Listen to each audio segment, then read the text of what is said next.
Creo que todos conocemos a la famosa familia azul, pero no todos sabemos cómo llegamos a esto, ni siquiera la misma Nicole. Por eso, este capítulo de Gumball nos hace presenciar el poder de las decisiones y cómo una simple decisión puede cambiar tu futuro para siempre. Y créanme, este episodio es más que uno del montón. Este episodio no es de comedia ni de fantasía. Este episodio es diferente, es más real, donde alguien como tú o como yo se puede sentir reflejado en el mismo. Pero más que nada nos plantea una pregunta que todos nos hemos hecho: ¿cómo llegamos a esto? ¿Cómo llegué a este trabajo que odio? ¿Cómo llegué a esta carrera que no me gusta? ¿O cómo llegué aquí? Aunque no lo parezca, esta pregunta es mucho más frecuente de lo que parece, por el simple hecho de que nos han obligado a hacer cosas de las que no queremos o nos arrepentimos después. Pero este episodio te hace recordar algo importante: que sin esos errores tú no existirías. Y sí, lo digo en serio, tú como persona no existirías porque no te estarías cuestionando qué hiciste mal. ¿O sí? Ahora veremos las opciones. El episodio empieza en una noche muy apresurada, donde Anaïs, Darwin y Gumball están reclamando por comida. Pero no es cualquier noche, y esto se destaca por un diálogo de Nicole. Un día como cualquier otro. Significa que era igual de horrible que el resto. Esto da claros indicios que ya en el minuto 1 del capítulo hay algo mal en Nicole. Y no malo en su persona, sino en su forma de pensar. Con este simple diálogo nos damos cuenta de que Nicole ya está colapsada mentalmente, por siempre tratar de darle rumbo a esta familia. Seguimos con una escena con Richard maleducando a los niños. Que por cierto, si quieren ver un video de Richard en un futuro, dejen un conejo acá abajo, los leo. Y seguimos con una escena donde podemos ver el enojo de Nicole de una mejor manera. Se suponía que ibas a saltear las papas, servir zanahorias y suavizar la carne, y en vez de eso... Y finalmente lo entendemos: no todo le salió como ella quería, y eso le enoja. Y quiero que recuerden este motivo más adelante, porque será muy recurrente a lo largo del episodio. En eso, la olla se incendia porque Nicole se distrajo con Richard. En lo que ocurre este incendio, los niños y Richard no hacen más que empeorar las cosas, mientras que Nicole resuelve sus problemas otra vez. ¿Y por qué digo otra vez? Bueno, porque Nicole desde un inicio de la serie, aparte de Anaïs, siempre ha sido la voz de la razón y la única que paga por todo lo que hacen los chicos a lo largo de las temporadas. Y en un momento tenía que salir todo. Y ese momento acaba de llegar. Rápidamente, Darwin trata de resolver el incendio con espuma para pastel, pero no se da cuenta que le dio a su madre. Y ahí explota, no sin antes preguntarse: ¿cómo llegamos a esto? ¿En qué me equivoqué? Eso es, fue el día en que lo conocí.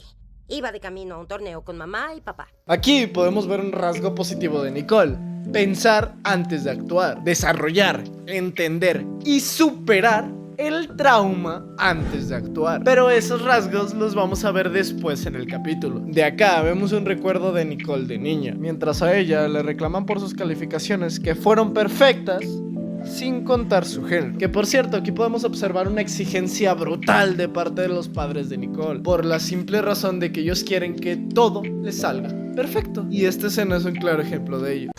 Y recuerda... Lo sé, también te amo. No, iba a decir que el segundo lugar es el primero de los perdedores, pero sí, está bien.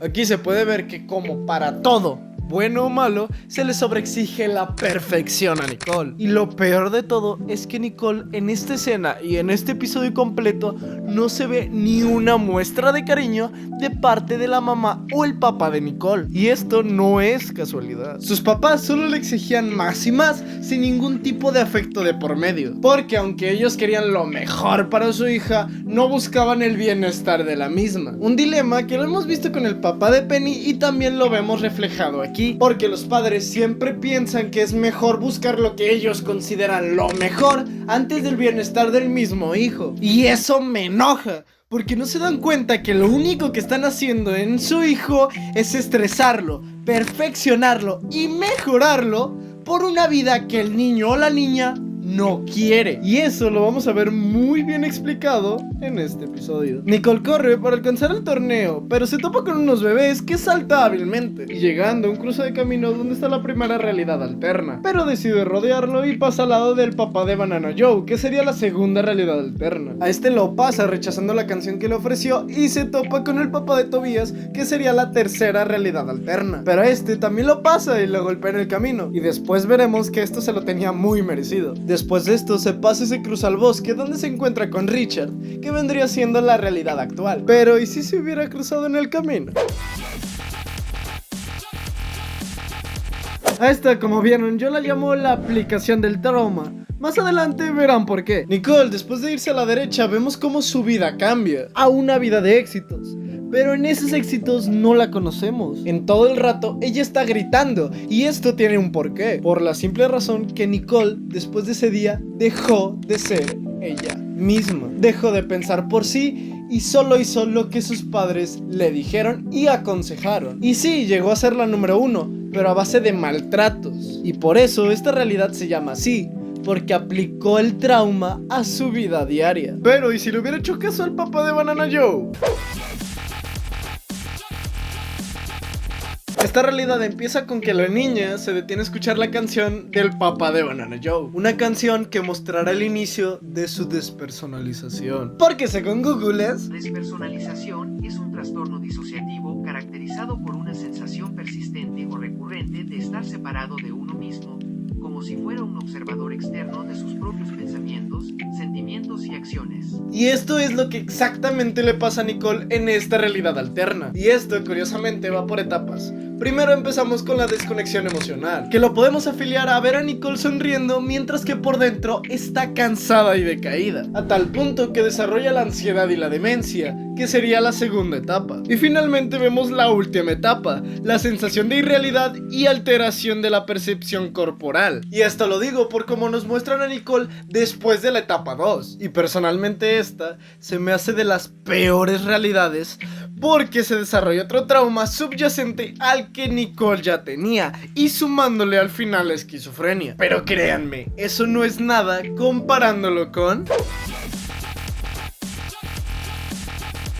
En este universo le decía hacer caso al papá de Tobias, pero en el mismo solo vemos el desprecio de él hacia Nicole, teniendo otra persona igual a sus padres en este mundo. Aquí en estas pocas escenas vemos bastante de un solo trauma, y es el perfeccionismo patológico, donde Nicole cree que solo es amada si es perfecta.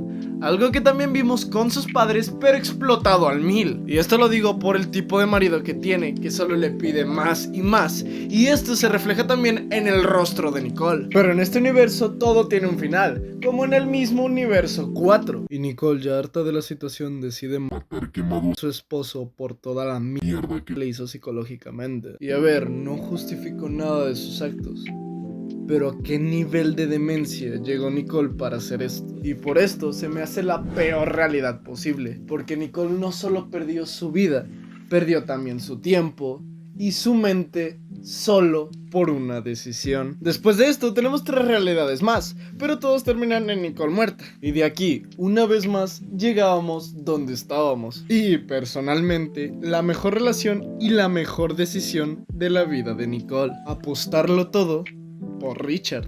Y no es casualidad, Richard era todo lo que Nicole necesitaba en su mundo. Richard fue su salvavidas en ese mar de estrés, competencia, ansiedad, vacío emocional y sobre todo inseguridades que Nicole tenía hacia su persona. Richard genuinamente no se preocupaba por las cosas y era exactamente lo que Nicole necesitaba. Ella no quería ser lo que sus padres esperaron, ni multimillonaria ni guapa. Ella simplemente quería vivir y sentirse amada. Aunque ella no lo expresaba como necesidad, es lo que le faltaba. Y Richard, con su simple compañía, le daba todo lo que ella necesitaba. Él la amaba genuinamente, sin un diploma de por medio, sin un primer lugar en karate o sin ser la esposa operada.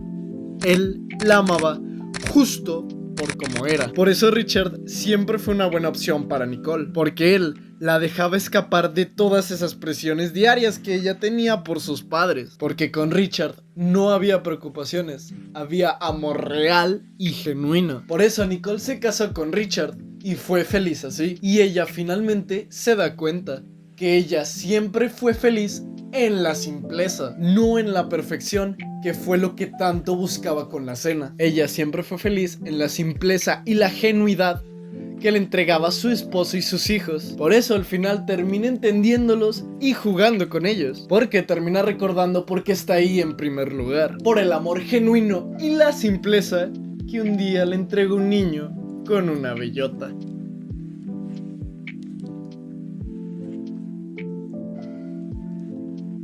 Si llegaste hasta acá, te quiero un vergo. Y nada, sigue soñando, me despido y... bye.